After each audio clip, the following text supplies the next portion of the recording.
Hello, hello, my friends. AmyR here with Prairie Paper and Ink. Welcome back to my face and my card making space and more holiday cards. I am part of a video hop today for the Alex Syberia Designs November 2025 release, their Christmas and holiday release. I'll have links to the release, as well as, of course, links to everything I used to make my cards. There'll be all the info that you need to know about the hop, etc. That will be in the description box below as well. Always disclaimer with my links. My links are affiliate links. That just means that if you click on one of my links and end up placing an order, I get a little kickback from that at no extra cost to you. That is what helps pay the bills, keeps the lights on, enables me to keep bringing out content. And yeah, I use some of the new products, use some, one of the things that was released last month. I did a couple videos on those. Those will be linked. Those videos will be linked in the end screen at the end of the video, as well as my Holiday Cards 2025 playlist that I will continue to add to. I'll pop a link to that in the end screen as well. And yeah, let's get into making these cards. So I'm starting with the Alex Syberia Postage Stamps cover die. This was released previously. Like this was, I'm not even exactly sure when, but previous release. And it's my base. And I die cut it from Neenah Classic Crest 110-pound solar white cardstock. And then for my stenciling, I'm using the new Christmas Postage Stamps stencil set. And if anyone who's followed me for a time, or if you're new, hi, welcome to the chaos. I like postage theme products. They're just fun. They're so fun. And options. So many different options, ways to do it. Things like this, especially, the stencils, switching up the colors, just gives it a completely different look. And when I started this, I took inspiration from the packaging itself. The color combo stood out to me. I was like, this isn't what my knee-jerk reaction. I would have done, green, obviously, for the tree, and probably, I don't even know. Like, I would have just done very different colors. And so I thought at first I would just do at least this first one in those colors that were on the packaging, because I really liked it. So I'm doing like muted blues, navies, some reds, a blush shade. All of these are Ultimate Fresh Dye inks. You can see the colors, on the screen here as I'm using them. I have the die cut cardstock stuck to a grip mat, and that also holds my little stencils in place. And then I'm using Ultimate mini blending brushes to blend all my inks. And I also use just a little bit of like purple Easy C tape to mask off a couple areas here and there that are very close. Because with the small blending brushes, I can mostly avoid them, but sometimes I'll just add that little bit of masking to save myself the aggravation, especially when I'm like really getting into something and I'm not really paying attention. Happens a lot. So I just worked my way through, and this ended up just coming together a lot easier.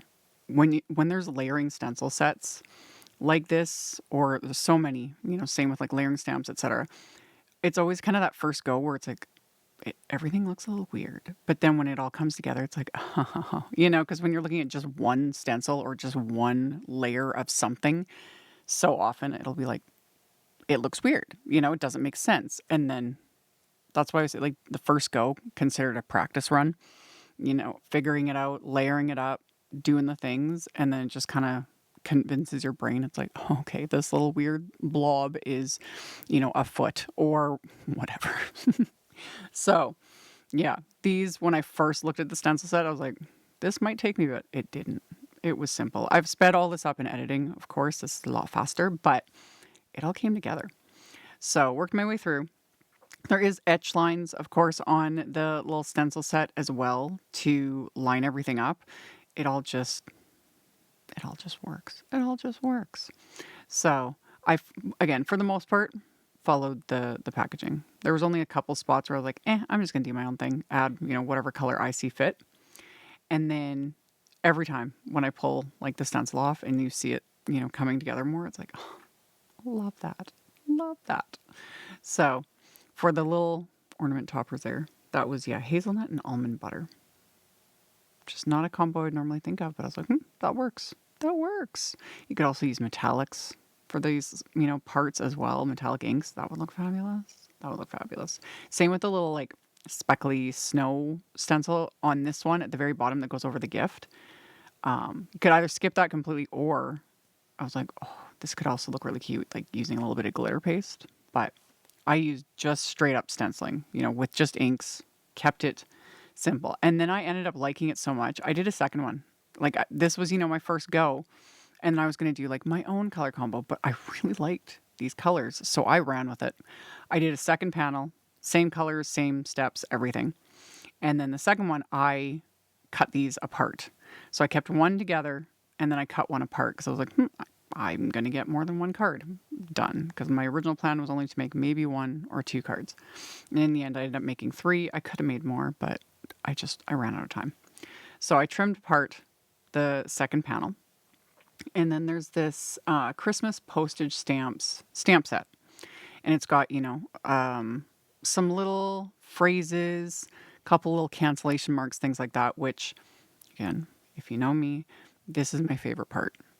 I love, and you don't have to do this sort of thing. Like you could do, a little postage theme, something, and you could just stencil or stamp or whatever and leave them nice and clean. It looks great. It's fabulous. I can't do it for the life of me. I like stamping the cancellation stuff because it's freeing, because it doesn't need to be perfect. I put the stamps on an acrylic block and I just go to town and I do not care because, in theory, the little cancellation marks wouldn't be pristine anyway. So if I miss a spot or I smear something a little bit or whatever, who cares? That's how it was meant to be. So that's what I did. I stuck just all, the stamps that I wanted to use to my acrylic blocks, and then I'm just using Obsidian pigment ink to stamp them onto all of these. And yeah, for me, it just finishes it, and then of course I'm going to add splatter because that's another thing I like to do, especially like I like splatter on all the cards, all the things, but especially with postage theme stuff, I don't know, it just works. So kind of kept working my way around and adding all these little bits because, as usual, once I start, I can't stop. So adding them all, and I love it. I love it. This was fun. So the second thing I did was I die cut, because I die cut multiple pieces of cardstock with that postage stamps cover die. So I had extras still sitting here. So for the final panels, what I did was I used the original just postage stamp stencil. This also was from a previous release. This is just your basic like openings. So you can use it how I'm using it now, or you could use it and then like stamp over it. So it keeps those edges like masked off. Okay, options. But for this one, I just used that to mask off the edges. And then I used just the 2 lighter shades of ink that I'd used originally. So Blush and then Misty Morning. And I did this twice because I had 2 panels. In the end, I didn't need to do multiples. But I had the cardstock die cut and did what I did.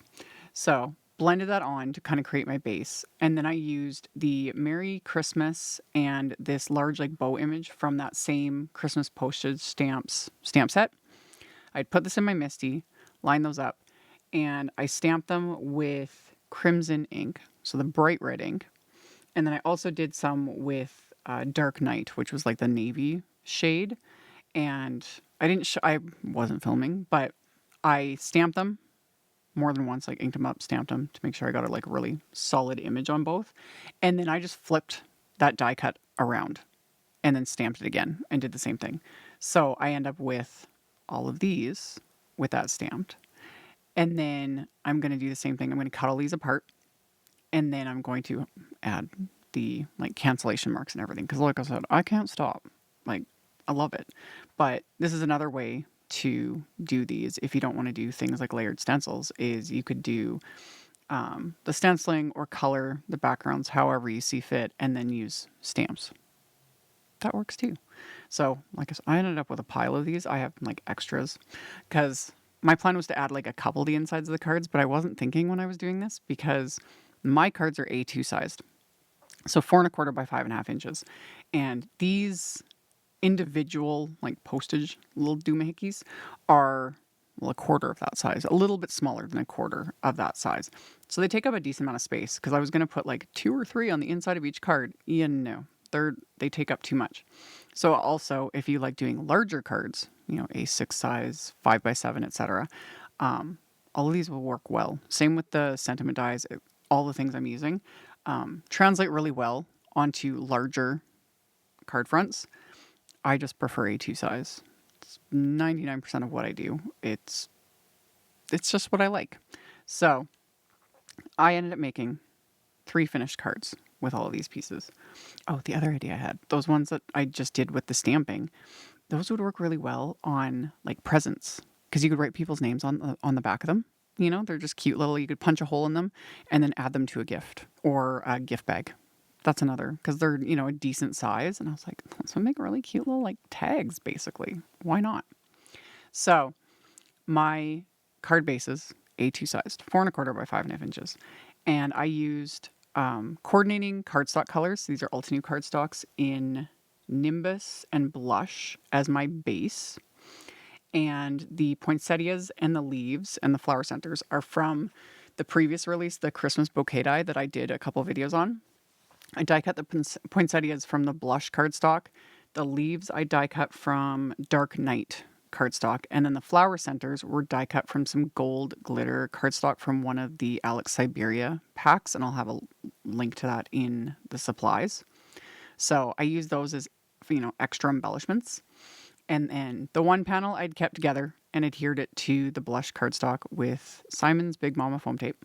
And then these other 2, I adhered just 2 of the like I'm just calling them postage stamps. I adhered 2 of those, and then the poinsettias that I curled up the leaves a little bit with my fingers, or the petals with my fingers to give a little extra dimension, and then adhered the leaves, the poinsettias, and then the sentiments we'll get to. I left those off for now because I'm going to add splatter, of course. And I didn't want to splatter over the sentiments because they're glitter cardstock and splatter settles into glitter cardstock weird. It's me just being nitpicky, but it was easy to leave them off. So for my splatter, I pulled out my Kiritaki Brilliant Gold mica ink. I haven't used or shown this in videos in a long time. I've still been using it. I love this stuff. I didn't have a source for it for the longest time, but you can get it from Blick. I'll have links to it in the supplies. You just have to make sure you like stir it up or shake it up really, really well because all that gold pigment settles to the bottom of this container. Also be aware that this stuff, when it dries, it's permanent. Just FYI. Like, it's wonderful. It's beautiful. It's shimmery. I've loved this stuff for years. And yeah, just clean everything off when you're done because it does dry permanent. So I added that gold splatter to all of them. While it was drying, I assembled my final sentiments. That big holly jolly, I had die cut the top layer from some white glitter cardstock. I had added a second layer die cut from just white cardstock, and then I slightly offset a layer that I die cut from velvet Ultinew cardstock, and offsetting it a little bit gave it that little bit of a drop shadow look, but also made it stand out a little bit more. And I like how retro it ended up looking. And then the Merry Christmas sentiment, same thing. White glitter, the top layer. I adhered a couple layers of white cardstock underneath, and then the outline versus black cardstock. Adhered all that together to build the dimension, and then pop them onto my cards. And then those card fronts I had adhered to top folding A2 white note cards. And then I adhered these postage stamps that I had stenciled and stamped, all the things, and just kind of adhered them offset off to the side so I could trim off while still leaving enough space on the insides of the cards, you know, to write a message and all that stuff. So yeah, once I got these adhered into place, flip them over, trim off the excess, and these cards are complete. So very, for me anyway, sort of non-traditional color combo, but just fun. I love mixing it up with the colors, and you can get a totally different look using all the same things and just different colors. That's half the fun of card making. So there were my cards with the pinks and the navies and the pop of red and a little bit of glitter, a little bit of splatter, a little bit of shimmer. They're just fun. Oh, and the baker's twine. That is the one thing I don't have a link for. Apologies. I found it in my stash, and I have a big like wad of it. I don't even know where this stuff came from, but it works. So those were the cards. thank you all so very much for hanging out with me, thumbs upping, commenting. Helps a ton. I very much appreciate it. Make sure to check out the description box below for all the info on the hop, the next stop on the hop, etc. All that'll be below. And I will see you all very soon in the next video. Bye. Thank you so much to my amazing Patreon supporters. For anyone that might be interested in joining my Patreon community and supporting me, the link to my Patreon is in the description box below the video. For everyone else, as always, thank you all so much for taking the time to watch my videos, for thumbs upping, commenting, subscribe if you haven't, I'd love to have you. And here's a couple other videos for you to check out in case you missed them. Bye!